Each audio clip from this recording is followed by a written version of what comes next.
Alors maintenant, on a Morgane qui dit: Salut Aurélien, quel est le meilleur moyen pour commencer un business? Alors, comme je l'ai déjà dit, voilà, la première chose, c'est d'investir dans vous.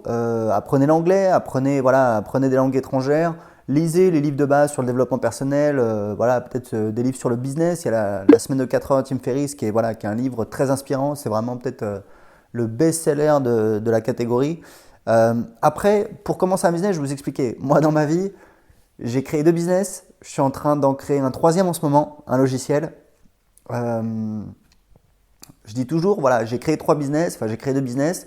Je suis en train d'en créer un troisième. J'ai jamais rien inventé. C'est-à-dire, j'ai pas inventé des trucs révolutionnaires.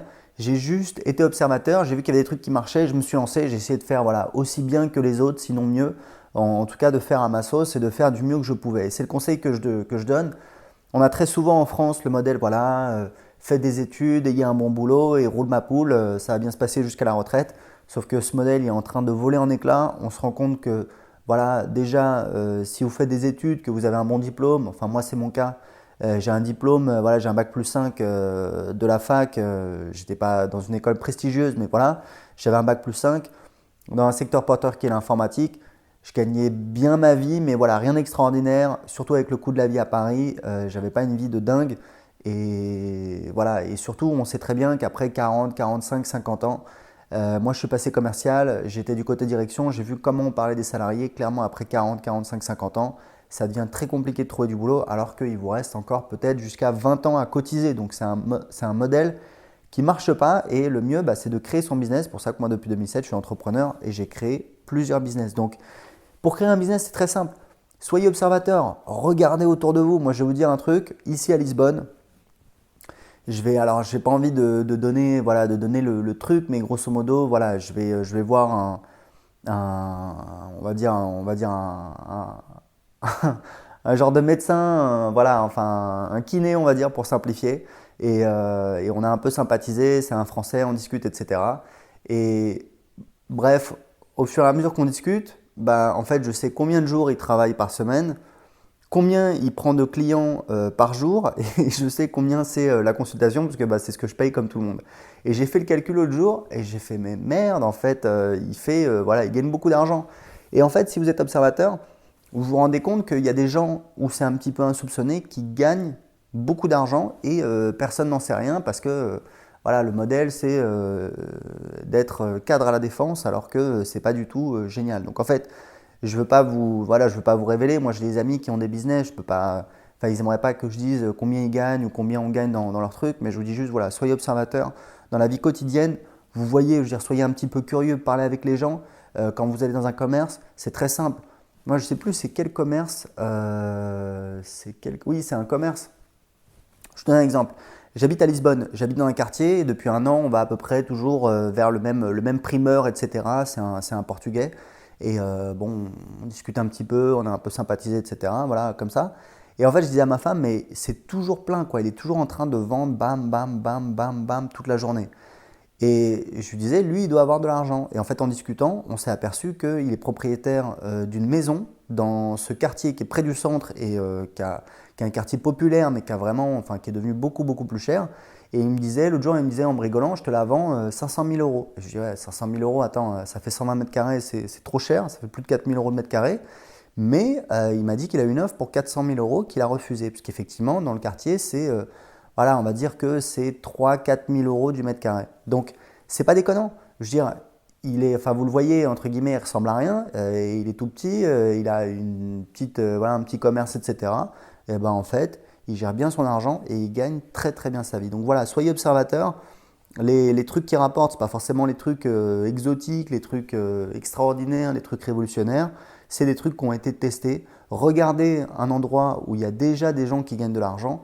C'est là où il faut aller et ça ne sert à rien d'essayer d'inventer un truc révolutionnaire. C'est le meilleur conseil que vous pourrez jamais entendre sur comment créer un business. C'est le conseil que j'ai appliqué dans ma vie. Je vais lancer un troisième business et il y a des gens qui me disent oui mais attends ça n'existe pas déjà, il n'y a pas déjà ça, il n'y a pas déjà ça. Bien sûr, je ne vais pas inventer un truc révolutionnaire. Je vais inventer un truc qui sera entre guillemets mieux parce que je ne sais pas s'il sera mieux, on est en train d'y bosser mais c'est pas gagné. Mais au moins qui sera à ma sauce, qui aura un positionnement différent, voilà, on va essayer de faire peut-être, moi je pense un produit meilleur mais pour une catégorie très précise de gens qui est les gens comme moi, les gens qui créent des petits business sur Internet et qui vendent des produits d'information. Voilà, c'est aussi simple que ça. Alors, les fameuses vidéos ont toujours James qui dit bonjour en tant qu'entrepreneur, si tu étais toujours en France, il a mis entre parenthèses Mazo, donc si tu étais Mazo, pour quel parti politique voterais-tu? Quel est le programme qui a les meilleures mesures pour les petits entrepreneurs? Alors, James, je le connais parce qu'il est sur mon forum, donc James, tu n'habites pas en France, donc je ne sais pas pourquoi tu me poses cette question. Moi, il y a une chose qui est très simple, j'ai pas envie de parler de politique sur ma chaîne YouTube parce que voilà, ça va être trop compliqué, j'ai pas envie de partir là-dedans, etc. J'ai pas envie de parler de politique. Comme beaucoup de gens, je suis assez déçu par ce qui se passe et je trouve que la situation est dommage. C'est dommage parce que la France est un beau pays, il y a énormément de richesses, il y a beaucoup de choses à faire et aujourd'hui c'est un petit peu, je vais pas dire que ça tourne à la guerre civile, c'est clairement exagéré, mais il y a vraiment une ambiance malsaine et détestable et désagréable. Et c'est dommage parce que c'est un pays magnifique avec des gens extraordinaires, de tous les horizons d'ailleurs. Voilà. Donc c'est dommage. Mais non, pas de politique, pas de. Et puis de toute façon, moi je n'habite plus en France, donc voilà. Alors, est-ce qu'on peut créer une entreprise sans jamais avoir travaillé en tant que salarié? Bah oui, techniquement vous pouvez le faire. Après, est-ce que c'est la meilleure chose à faire? Oui, c'est possible, pourquoi pas. C'est pas vraiment. Voilà. Alors Adrien qui dit hello, ma petite question, es-tu prêt à investir dans les petites entreprises à potentiel? Alors j'allais dire que non, mais en fait oui. Pourquoi? Parce que moi-même je suis en train de développer un logiciel. Je pense que c'est quelque chose qui crée beaucoup de valeur et je pressens que dans les mois, les années à venir, j'ai des gens qui vont me suivre dans cette voie et du coup, je vais peut-être être amené effectivement à investir. Voilà. Donc je pense que c'est quelque chose qui peut arriver. Après, voilà, je cours pas forcément après parce que j'ai déjà plusieurs business, je suis déjà full et voilà, j'ai pas envie, je fais très attention à comment j'investis mon temps. Donc oui, c'est possible, mais ce sera vraiment, il faudra bien choisir. Alors Godrock qui dit quelles sont les meilleures études pour devenir entrepreneur sur Internet. Alors il n'y a pas de meilleures études, c'est évident, il n'y a pas de réponse toute faite. Virtuellement, vous pouvez faire n'importe quoi. Enfin, je veux dire, moi j'ai un client de mes formations, Vincent Varenne, qui a créé un blog sur le Costa Rica. Il a fait des études de cuisinier, d'accord? Donc il écrit français, voilà, pas super bien. Et aujourd'hui, il a un blog qui est une référence sur sa thématique, qui est le Costa Rica, le voyage au Costa Rica. Et il vit très très bien de son blog au Costa Rica. Donc ça veut rien dire. Encore une fois, voilà, commencez par investir sur vous, puisque malheureusement les études vont pas forcément bien vous préparer pour être entrepreneur plus tard. Donc investissez sur vous, lisez des livres, tout le monde peut le faire. Voilà, il vous suffit de lire un livre, vous n'êtes pas obligé de lire comme un malade, essayez de lire un petit peu tous les jours idéalement, même si c'est 5 minutes, et petit à petit vous allez progresser. Alors, Samuel Afrit qui dit combien de temps faut-il compter pour créer un site web et combien ça coûte? Quel est le matériel de base nécessaire pour faire des vidéos chez soi? Alors, combien de temps pour créer un site web? Depuis une dizaine d'années, c'est devenu beaucoup plus facile puisqu'il y a des logiciels qui permettent de créer un site facilement, notamment WordPress.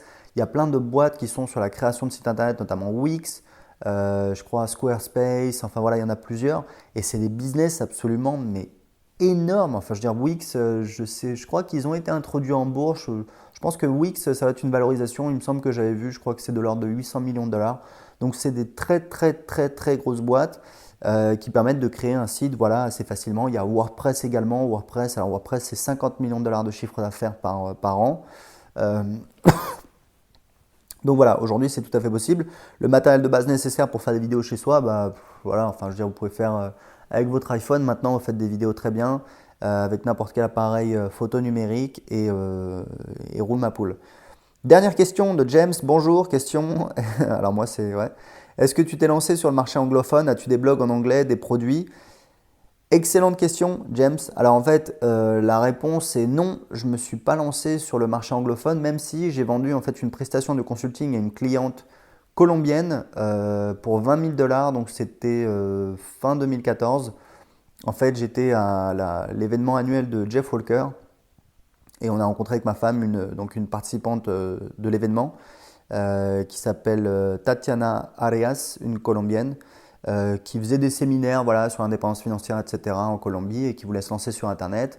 Elle avait une petite liste de 2000 personnes et j'ai utilisé ma méthode en fait, qui me permet de vendre voilà, des produits chers et elle a signé pour un coaching, enfin une prestation de consulting à 20 000 dollars. Donc c'est rigolo quand vous vendez un truc à 20 000 dollars, c'est un peu, voilà, c'est un peu, c'est un petit peu, voilà, j'aurais pas pensé que je vendrais des trucs à 20 000 dollars un jour. Donc, c'est un peu le marché anglophone, puisque je l'ai rencontré à un événement marketing aux États-Unis, qu'on parlait soit en espagnol, soit en anglais avec Tatiana, parce qu'elle parle très bien anglais. Donc, on passait vraiment de l'un à l'autre, parce que moi, je parlais deux langues. Et donc, on a travaillé vraiment beaucoup pendant un mois. Je l'ai aidé à faire un sondage sur sa liste, à créer un produit, à faire un webinar. Elle a fait 10 000 dollars de vente. On devait travailler ensuite pour faire un lancement orchestré avec des partenaires. Et en fait, elle a disparu dans la nature. Faut savoir que voilà, les choses ne sont pas forcément toujours linéaires. Voilà, quand on fait du business, quand on travaille avec des clients, c'est de l'humain. Donc on pourrait se dire, voilà, elle a investi 20 000 dollars, donc forcément, on va terminer le truc.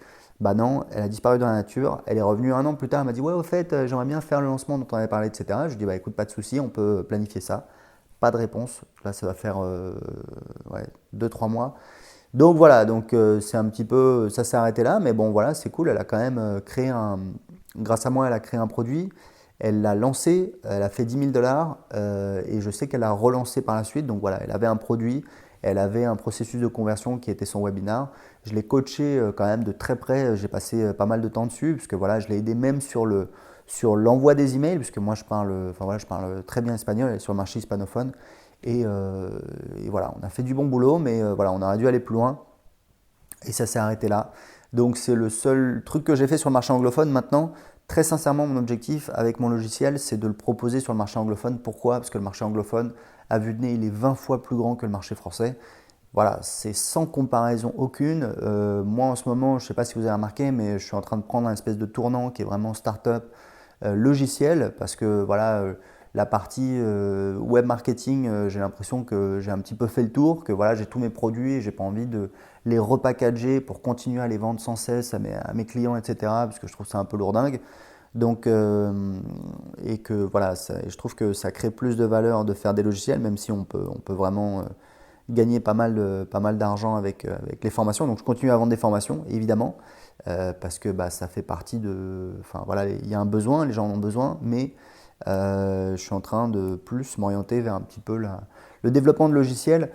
Et il y a un potentiel très très fort sur le marché américain. Moi j'écoute énormément de podcasts et la moindre startup, enfin j'exagère évidemment, mais le nombre de startups voilà, qui font au moins 1 million de dollars de chiffre d'affaires, c'est quand même assez impressionnant. Donc mon objectif, une fois que j'ai lancé mon logiciel sur le marché francophone, ça va être de le lancer sur le marché anglophone. Donc voilà, ça va être un nouveau défi.